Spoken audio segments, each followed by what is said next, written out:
बघा 4th स्टँडर्डचा एक question आहे स्कॉलरशिपचा. खालील आकृतीत रेखांकित भाग दर्शविणाऱ्या अपूर्णांकाचा सममूल्य अपूर्णांक कुठला आहे ते आपल्याला काय करायचं या ऑप्शन मधून शोधायचं. आता या आकृतीचं जर तुम्ही मायक्रो ऑब्झर्वेशन केलं तर इथे तुम्हाला अगोदर टोटल नंबर म्हणजे इक्वल पार्ट किती आहे, टोटल इक्वल पार्ट किती ते आपल्याला बघावं लागेल. टोटल इक्वल पार्ट जर आपण बघितले तर या ठिकाणी हे 5 हा झाला 10 आणि हा झाला 15. म्हणजे टोटल पार्ट किती मला सांगा 15. टोटल इक्वल पार्ट्स किती आहे 15. आता त्यापैकी शेडेड पार्ट आपल्याला काउंट करायचे. मग शेडेड पार्ट जर आपण काउंट केला तर 1 हा 2 हा 3 हा 4 हा 5 हा 6 आणि हा 7. म्हणजे कलर्ड फ्रॅक्शन जर आपण बघितलं तर तो 7 बाय किती आला पाहिजे 15 आला पाहिजे.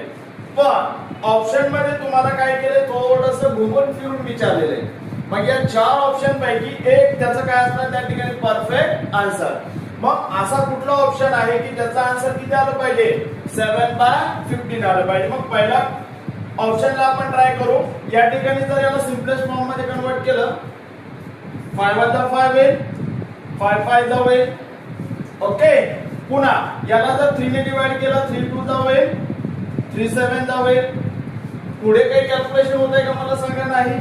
या दोघांचा जर मल्टिप्लाय केला तर 7 1 जा 7 होईल 5 2 जा 10 होईल. आपल्याला काय पाहिजे 7 बाय 15 येतंय का नाही.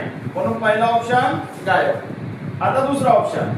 आता ही फ्रॅक्शनची सबट्रॅक्शन आहे आणि मग तुम्हाला माहिती आहे जोपर्यंत डिनॉमिनेटर सेम होते तोपर्यंत आपण सबट्रॅक्शन करू शकत नाही. मग आता तुम्हाला माहिती आहे की या ठिकाणी 45 आणि 15 हे एकमेकांच्या टेबल मध्ये असणारे नंबर आहेत.